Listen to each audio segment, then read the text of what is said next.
Hindi ginawa yan para maghirap ang tao. Ginawa yan para may magandang exchange ng goods and services.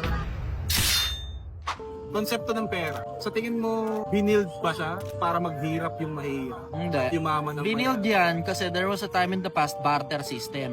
Palitan ng goods, services. Hindi magkatugma, so nilagyan ng common denominator, pera. Hindi magkatugma. Halimbawa, ang anak buhay ko magpatubo ng pumpkin. Ang anak buhay mo naman, mag-ayos ng tubo. Paano ngayon? Bibigyan kita ng ilang pumpkin, hindi mo naman gusto yun. Tsaka hindi mo naman Halimbawa, mahirap yung trabaho, marami akong pumpkin. Kaya ko ibigay sa'yo maraming pumpkin, di mo naman gusto yung pumpkin ko.